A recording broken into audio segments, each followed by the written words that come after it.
My sister called me a freeloader while squatting in the house I bought, so I cut her off. Then the move I made next flipped her world upside down.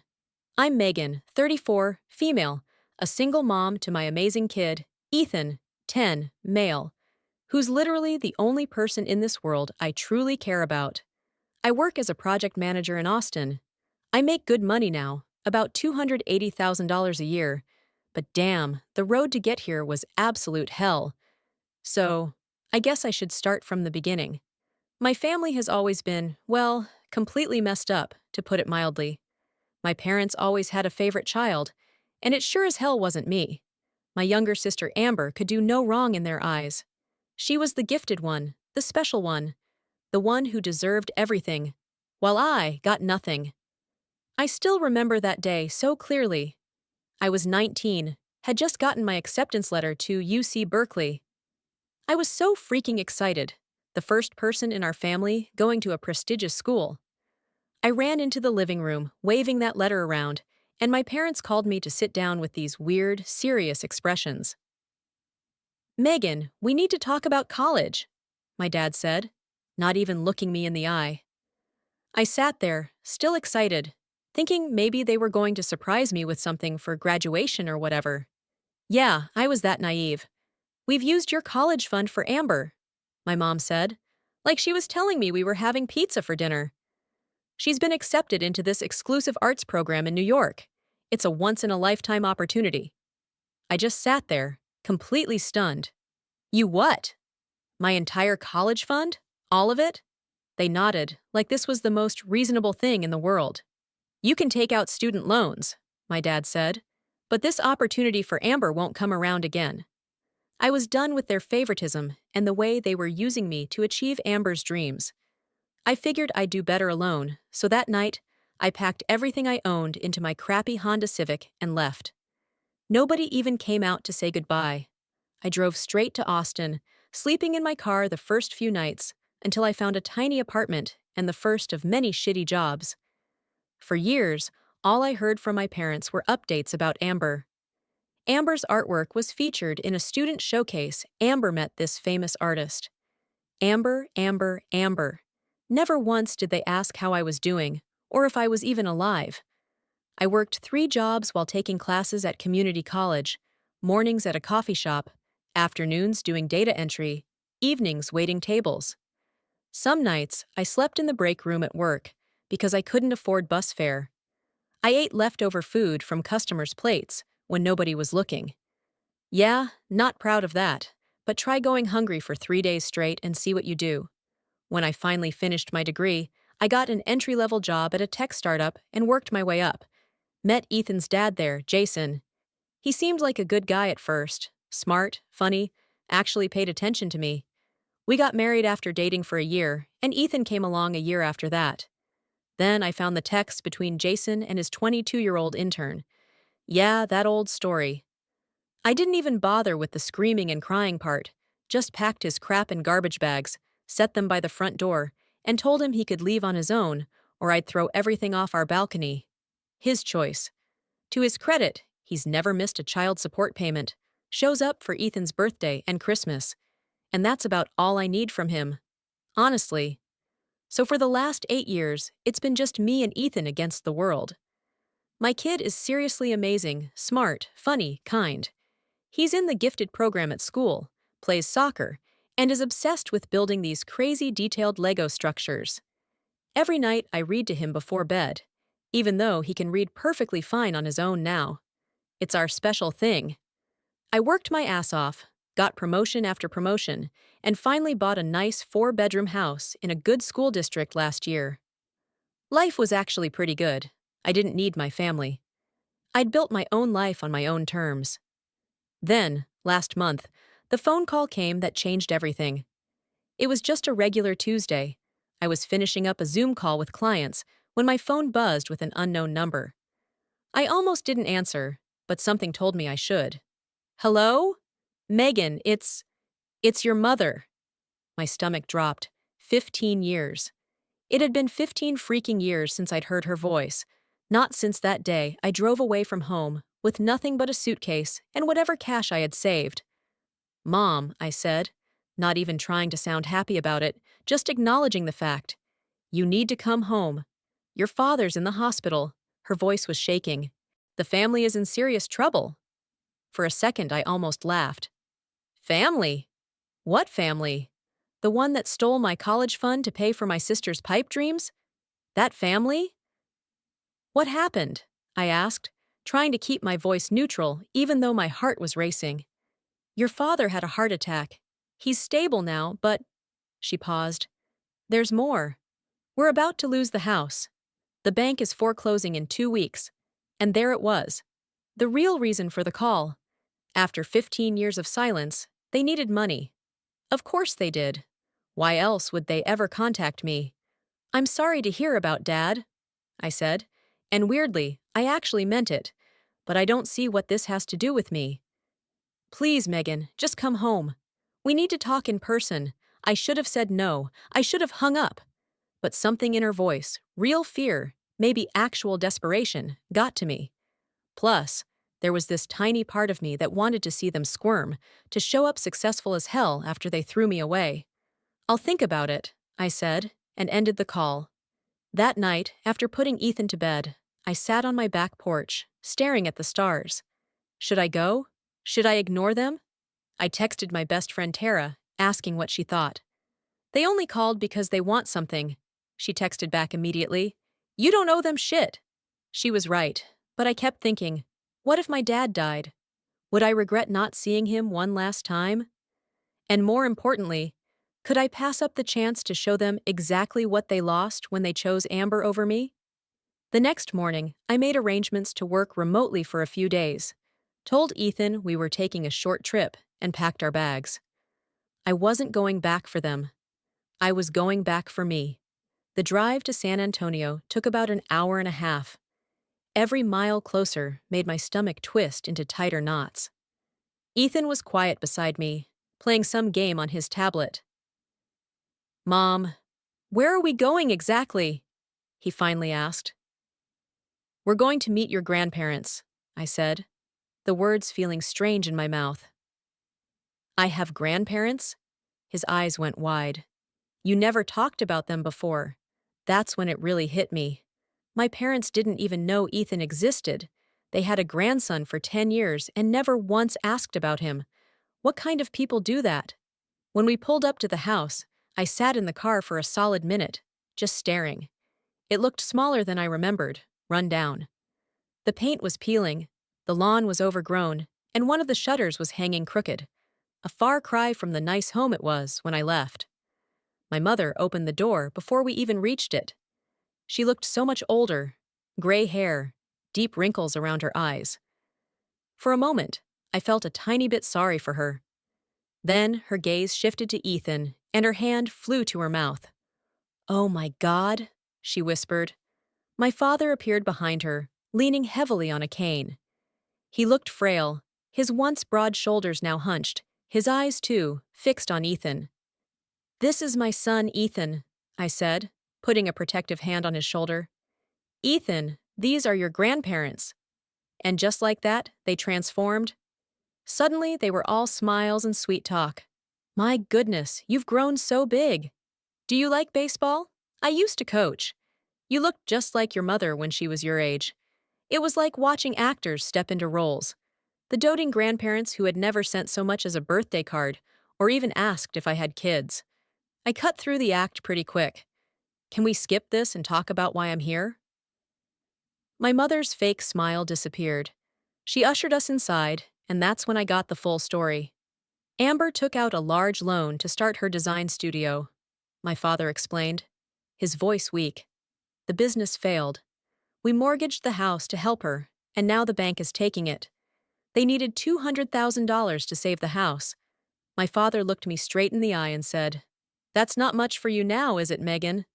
The audacity, like I owed them anything, like I hadn't struggled for years because of their choices. Before I could respond, the front door swung open, and there she was, Amber, looking like she'd just walked off a fashion magazine cover. Designer clothes, perfect hair, immaculate makeup, but her eyes were cold when they landed on me. Well, well, look who decided to show up, she sneered. Come to play savior? I felt my blood pressure rising but kept my voice steady. I'm just here to understand the situation. The situation, Amber mocked, is that Mom and Dad are losing everything because the bank is run by heartless bastards, and you're our last hope, Ms. Big Shot Tech Executive. The way she said it made it clear she thought I didn't deserve my success, like I'd just gotten lucky instead of working my ass off for years. I took a deep breath, looked around at all three of them, and said evenly, I'll need time to think about this. I'll let you know my decision in 3 days. I got us a hotel room downtown. No way was I staying in that house with them. That night, I called my friend Jessica, who's a real estate attorney, and she gave me an idea that would change everything. So let me get this straight, she said, after I explained everything. They stole your college fund, ignored you for 15 years, and now they want you to bail them out. Pretty much. And you're actually considering it? The disbelief in her voice was clear. I sighed, not for them. But if I don't help and they end up homeless, will I regret it later? Plus, Dad did just have a heart attack. Jessica was quiet for a moment. I have an idea. Why not buy the house outright and put it in your name? Let them live there, but only if they agree to pay back the full amount in 5 years. If they don't, the house remains yours. It was perfect. They'd have a place to live, but on my terms, and Amber wouldn't get another chance to drain them dry. Drop the papers, I told her. I'll be back in 3 days with my answer. Those 3 days were weird. I took Ethan to the Riverwalk, showed him the Alamo, did all the tourist stuff, but my mind was constantly racing, thinking about the situation. Part of me wanted to just walk away. Another part wanted to help, but only on my terms. And a small, petty part of me, that I'm not particularly proud of, wanted to see the look on their faces when I laid out my conditions. 3 days later, Jessica and I walked into my parents' house with a contract. My parents were sitting in the living room, looking nervous. Amber was there too, scrolling through her phone like nothing important was happening. I've made my decision, I said, sitting down across from them. Jessica placed the contract on the coffee table. I'll pay off the $200,000 loan. The house will be in my name. You can continue living here, but only as tenants. To regain ownership, you must pay back the full amount within 5 years. If not, the house stays mine. The silence that followed was deafening. My mother's face crumpled, and she started crying. My father looked like he'd aged another 10 years in those few seconds. But Amber, she exploded. Are you fucking kidding me? She shrieked, jumping to her feet. You're making Mom and Dad pay to live in their own home? What kind of heartless bitch does that? I stood up calmly, gathering the contract. Forget it then. Good luck with the bank. Wait, my father said quickly, reaching out a shaky hand. We accept your terms. Amber stared at him in disbelief. Dad, you can't be serious. We don't have a choice, Amber, he said quietly. The bank takes the house in 2 weeks otherwise. And that was that. Jessica handled all the paperwork. And 2 weeks later, the house was legally mine. My parents seemed resigned to the new arrangement. I actually felt a little bad for them. But then I remembered how they'd shipped me off without a second thought, so Amber could chase her dreams. I went back to Austin, figuring things would settle down. Boy, was I wrong. About a month later, I decided to do a surprise visit to check on the house. My house now. When I pulled up, there was a beat-up motorcycle in the driveway that I didn't recognize. Weird. I knocked, then used my key when nobody answered right away. The moment I stepped inside, I smelled weed, strong weed, and then I heard laughing from the kitchen. I found my mother cooking, my father at the table, and Amber lounging by the counter. But there was someone new, a guy covered in tattoos, with a man bun and a vape pen, sitting at my parents' table like he owned the place. Megan! My mother looked startled. We weren't expecting you. Clearly, I said, eyeing the guy. Who's this? Amber draped herself over the guy. This is Ryan, my boyfriend. Ryan, this is my sister I told you about. Ryan looked me up and down in a way that made my skin crawl. So, you're the corporate sellout, huh? Nice to finally meet you. I ignored him, turning to my mother. I didn't agree to let Amber and her boyfriend live here. It's just temporary. my mother pleaded. Until they get back on their feet. Ryan's between jobs right now, and they couldn't afford their apartment. Of course. Amber loses her business, and instead of getting a real job like everyone else, she moves back in with mom and dad and brings her loser boyfriend along for the ride. Not my problem, I said flatly. They have 2 weeks to find somewhere else. Ryan laughed. You can't kick us out. This is your parents' house. Actually, it's my house now, I corrected him. And yes, I can. That night, after I'd gone upstairs to the guest room to do some work, Ryan cornered me in the hallway on my way to the bathroom. He reeked of weed and body odor. You think you're so much better than everyone, don't you? He slurred. Single mom who got lucky with a cushy job. Bet you slept your way to the top. I tried to step around him, but he blocked my path. Get out of my way, dude. Or what? He leaned in closer. You call Daddy? Wait, you can't. Because Daddy's downstairs, worried about being homeless because of his stuck-up daughter. I stood my ground. Get out of my face, Ryan, and get out of my house in 2 weeks. He leaned in even closer. Your kid seems nice. Be a shame if he started picking up bad habits from his Uncle Ryan. Maybe I'll teach him how to smoke his first joint. That was it. I shoved him back so hard, he stumbled into the wall. Threaten my son again, and I'll have you arrested so fast your head will spin. 2 weeks. I went back to my room and immediately called Jessica. I need eviction papers for my sister and her boyfriend now. The next morning, I headed back to Austin, my blood still boiling from the encounter with that jerk Ryan. I tried to focus on work, on Ethan, on anything but the situation, but I knew it wasn't over. One day, I was in the middle of a team meeting at work when my phone started blowing up. Texts, calls, even emails from people I hadn't talked to in years. Are you okay? Have you seen what Amber posted? Everyone's talking about it. I excused myself from the meeting and checked Facebook, and there it was. Amber had posted an old photo of me and Ethan, along with this insane rant. Meet my sister Megan, the heartless corporate sellout who's making our elderly parents homeless.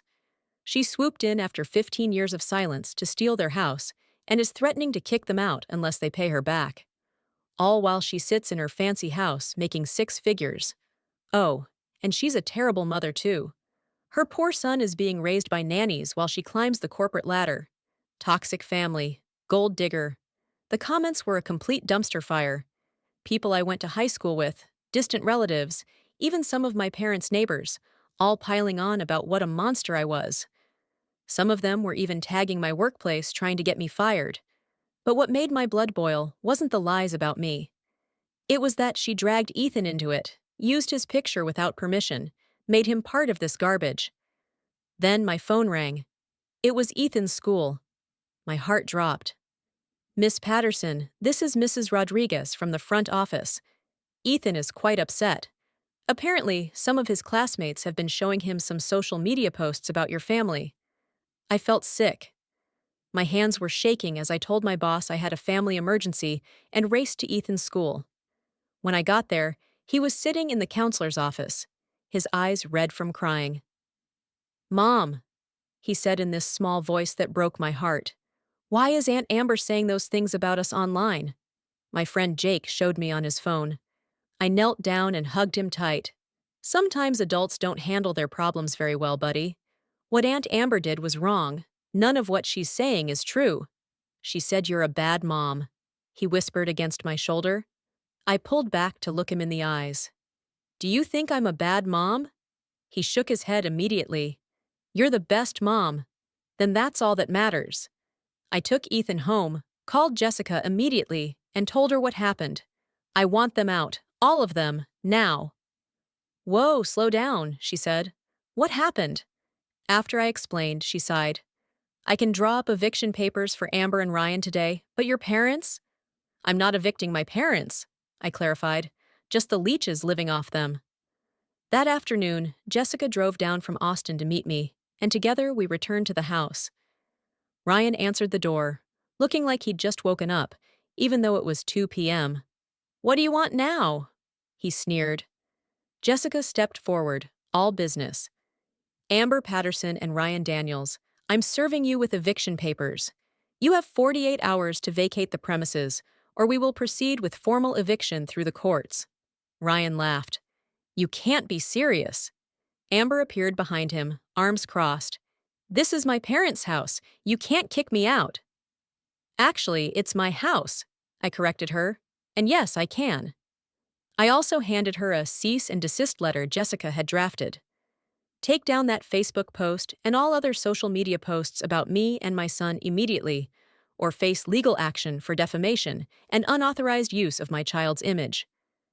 Amber stepped toward me, her face twisted with anger.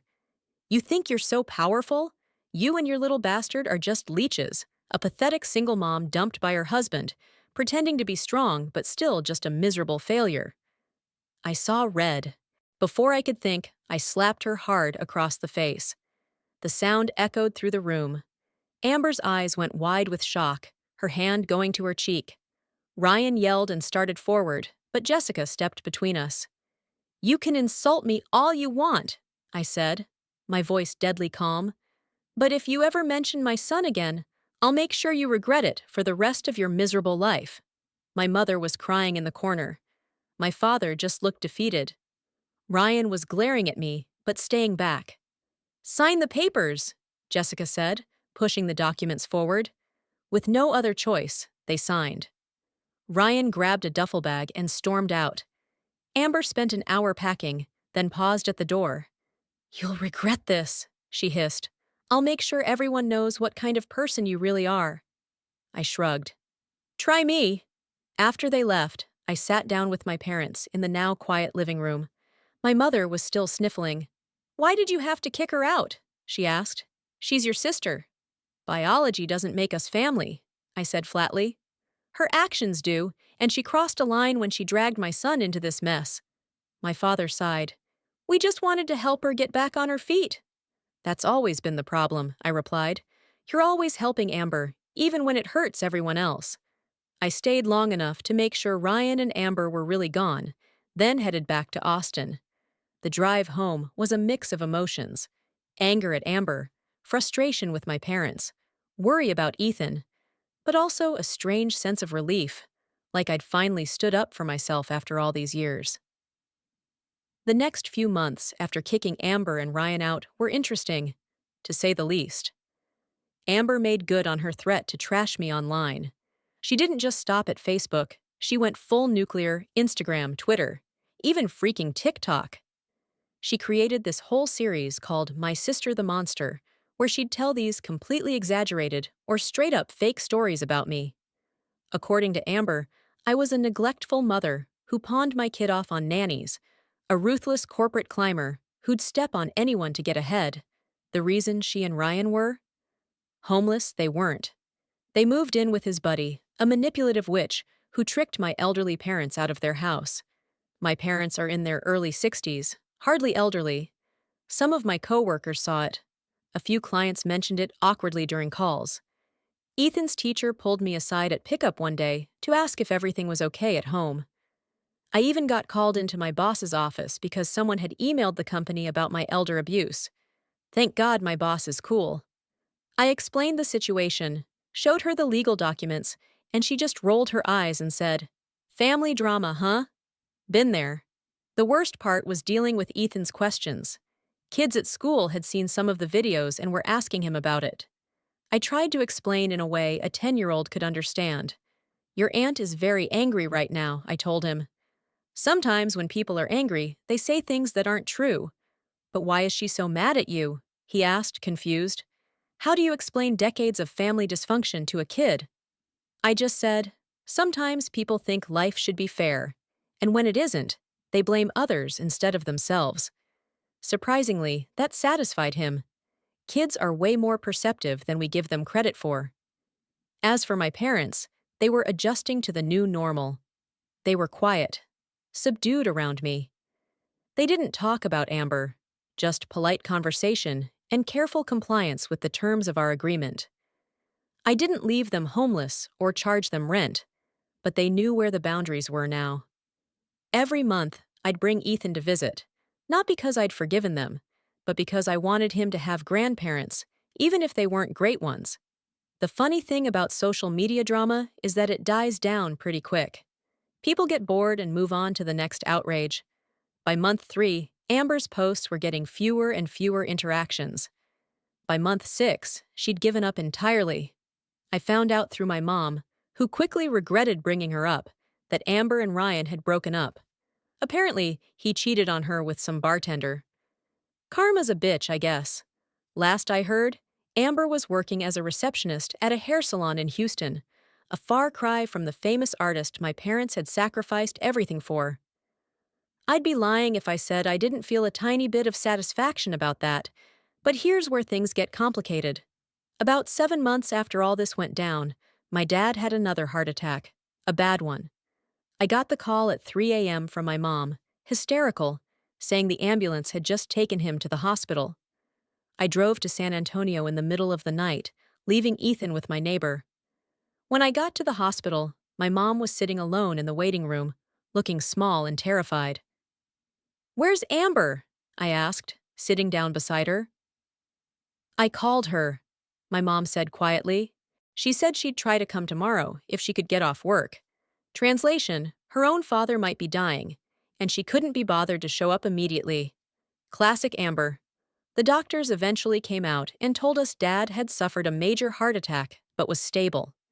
He'd need bypass surgery, though, and a long recovery period. I stayed with my mom until morning, then went to the house to shower and change. While I was there, I noticed something odd. There were bills piled up on the kitchen counter, many of them stamped past due or final notice. When I confronted my mom about it, she broke down crying. "We've been trying to make the payments to you, but with your father's medical bills from the first heart attack," she couldn't finish the sentence. I just stood there, watching her cry. The performance was impressive, I'll give her that. But I wasn't falling for it this time. This was the same woman who stole my college fund without a second thought, who never once asked if I had enough to eat while I was working 3 jobs. "Funny how you only remember I exist when you need something," I said coldly. My mom looked up, tears still streaming down her face. "Megan, please! We're really struggling! And where's Amber in all this?" I asked, flipping through the bills. "Why isn't she helping? She's the reason you're in this mess in the first place." "She's going through a hard time right now," my mom said weakly. Of course Amber was always going through something, always the victim, always the priority. I spent the morning going through their finances, and it was worse than I thought. They were basically living on Social Security and a tiny pension. The medical bills from Dad's first heart attack had drained their savings. But then I found something interesting buried in a stack of mail, a receipt for a $500 birthday gift they'd sent Amber just last month. They were skipping payments to me, but still spoiling her. I slapped the receipt down in front of my mom. "You're struggling so much that you can send Amber $500 birthday gifts?" My mom had the decency to look embarrassed. It was her 30th birthday. "We wanted to do something special. You know when the last time was you remembered my birthday?" "Never, not once in 15 years. "That's not fair, Megan. We sent you cards." "Bullshit," I cut her off. "You never sent a thing, not to me, not to your grandson." I called the hospital to check on Dad, then grabbed my purse to leave. My mom followed me to the door. "Please, Megan, what about the payments? We really can't afford them right now." I turned to face her. "The deal stands. I'm not being tricked again, but your father, my father, who sat silently while you stole my future." "That father?" My mom's face hardened slightly. "We gave you life, Megan. We raised you. Don't you think you owe us something for that?" And there it was. The manipulation, the guilt trip, same old tactics. "I don't owe you anything," I said firmly. "You're not homeless. You have a roof over your heads because of me, but I'm not your ATM anymore." I did end up hiring a home health aide for my dad after his surgery, not for them, but because it was the decent thing to do. I didn't take time off work, though. I'd wasted enough of my life on them. Amber showed up exactly once during Dad's recovery, stayed for about 2 hours, took some selfies in the hospital to post online about being a devoted daughter, then left, claiming she had work obligations. I managed to avoid her completely, which was definitely for the best. Was I too harsh on my family? Every time I started to feel a twinge of guilt, I'd remember my mom's face when she told me my college fund was gone. I'd remember all those nights I went hungry while Amber was at her fancy art school, all those Christmases I spent alone, all those years they never once asked about their grandson. I kept the payment plan in place. Business is business. They made their choices, and I made mine. So last week, something happened that turned everything upside down. I was in the middle of a big presentation at work when my assistant handed me a note, emergency call from Ethan's school. I rushed over to find my kid sitting in the principal's office with a split lip and a black eye. The other kid looked worse. What happened? I asked. The principal explained that the other boy had been taunting Ethan about those videos. Amber posted months ago, said I stole my parents' house and was a terrible mom. Ethan told him to shut up, and when the kid wouldn't stop, Ethan punched him. Both boys got suspended for 3 days. In the car, Ethan asked if he was in trouble. Fighting isn't the answer, I told him, but I understand why you were upset. That night, I finally Googled Amber. Turns out she'd rebranded herself as some kind of family trauma specialist online. She was using our story, a totally warped version, to sell life coaching sessions.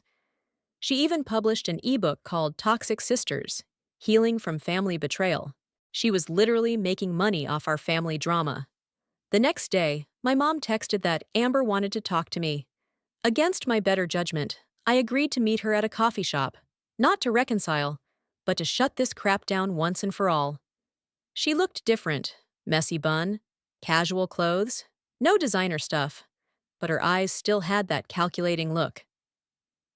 I've been doing a lot of thinking, she started, about how to monetize our family problems. I shot back. She actually looked embarrassed. You saw that, huh? We argued for a bit, rehashing old wounds. Then she dropped this bombshell: I'm broke, Megan, completely broke. The coaching thing isn't working. Ryan maxed out my credit cards before he left. I don't know what to do. I laughed in her face. Welcome to real life, Amber. This is what it's like when nobody bails you out. This is what I went through at 19, except I didn't have designer clothes to sell or parents willing to mortgage their house for me. Please, she said, actual tears in her eyes. I need help. What do you want? I asked coldly. Money, a job, she said. Can't you help me get something at your company? I'll start at the bottom. I couldn't believe it. After everything she'd done, she wanted me to help her. I'll take down all the videos, she added quickly. Delete the TikTok, pull the ebook, everything. I studied her face, looking for the manipulation. There was definitely some there, but also genuine desperation. Take everything down first, I said. Every post, every video, the ebook, everything. Then send me proof. After that, and only after that, we'll talk about job possibilities. But I need money now. Not my problem. I cut her off. You created this mess. You can live with the consequences for once. The next week, she actually did take down all her content about me and sent screenshots proving it. I was surprised she followed through. I know someone who runs a small marketing firm in Dallas, an entry-level position, barely above minimum wage. I told him about Amber, the whole ugly truth, and he agreed to interview her. No promises. She texted me, thank you, but I didn't respond. This wasn't forgiveness. My thought is, better she has some income so she doesn't go crawling back to my parents for more money. As for my parents, Dad's out of the hospital, but the bills keep piling up. They've started dropping hints about modifying our agreement again. Not happening. I'm not their ATM. Mom texted me, asking if Ethan could stay with them for a weekend. I shut that down immediately. They barely know him, and I don't trust them not to fill his head with their twisted version of our family history. The house is still in my name, and it's staying that way. I've made it clear they need to keep making payments or find somewhere else to live. Business is business. Will Amber keep her end of the bargain? Probably not. She's never faced real consequences before. Will my parents ever understand how badly they screwed me over? Doubtful. They're still the same selfish people, just older and more desperate. But I don't care anymore. I've wasted enough energy on them. My focus is Ethan and my career, the only things that have never let me down. So that's it. the story of how my sister and parents tried to use me one last time, and how I finally learned to stop cleaning up their messes without feeling guilty about it.